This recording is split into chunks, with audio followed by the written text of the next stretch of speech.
साहित्य के विकास की बात थी, हम पराधीन देश में रहते थे। जब गांधी जी ने हिंदी की बात की, उस समय उन्हें एक राष्ट्रीय एकता के निर्माण के लिए लोगों को आगे लेकर के जाना था। वो एक दूसरी स्थिति होगी, तो संस्कृति से जुड़ी लोगों को जोड़ना था, देश की स्वाधीनता के लिए लोगों को आगे लाना था, स्वयं लोगों को जाना था, तो हिंदी एक माध्यम बनी। वो एक वो स्थिति थी। सरदार साहब के प्रयास से राजभाषा है हो गई। आज क्या है? आज जो है हिंदी को एक तो रोजी रोटी के साथ हमको जोड़ना पड़ेगा। उसका यही है मूल बात कि उसको कितना हमारा साहित्य है, साइंस का, कंप्यूटर विज्ञान का, चिकित्सा विज्ञान का, वो ज़्यादा से ज़्यादा अच्छे से अच्छे ग्रंथ और सब ग्रंथ, क्योंकि अंग्रेजी भी है ना, वो सारे देखो इधर आए। दूसरे क्या है कि हिंदी की एक समावेशी भाषा है। मैं मानता ये हूँ, बहुत ज़्यादा लोग हिंदी वाले हैं थोड़ा सा उनसे, हालांकि मैं मेरा अपना लिखना, मुझे तो बहुत लोग कहते हैं आप ऐसा लिख देते हो, एक शब्द समझ नहीं आते, मेरी तो बहुत ज़्यादा है, लेकिन क्योंकि हिंदी एक समावेशी भाषा है, इसको समावेशी के साथ आगे करना चाहिए। और जितनी टेक्निकल अभाविकता है उनके साथ हमको जोड़ना चाहिए।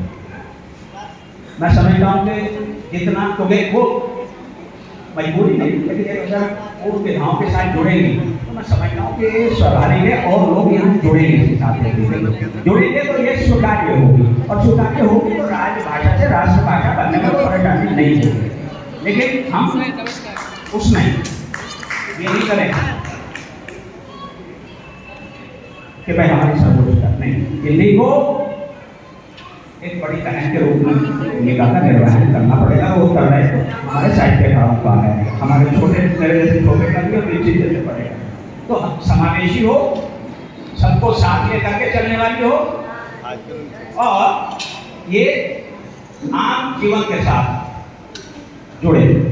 मैं समझता हूँ कि 3-4 बातें हम हिंदी के लिए अभी करें तो हिंदी राष्ट्रीय या अंतर्राष्ट्रीय क्षेत्र में भी प्रतिष्ठित, और जब भारत की राष्ट्रभाषा होगी तो मैं नहीं समझता कि यूनाइटेड नेशन में भी हिंदी की स्वीकार्यता में कोई समस्या होगी, ऐसा नहीं है।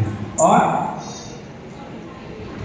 बहुत अच्छी एक और बात कह रहे हैं कि भाई एक राष्ट्रभाषा के बाद थाईलैंड जैसा देश, मैं तो 26-27 विश्वविद्यालयों में मिलिट्री प्रोफेसर थाईलैंड जाता है दर्शन विभाग में। थाईलैंड जैसा देश वो तो विकासशील देश और विकसित देश अभी नहीं है, लेकिन एक भाषा के दम पर है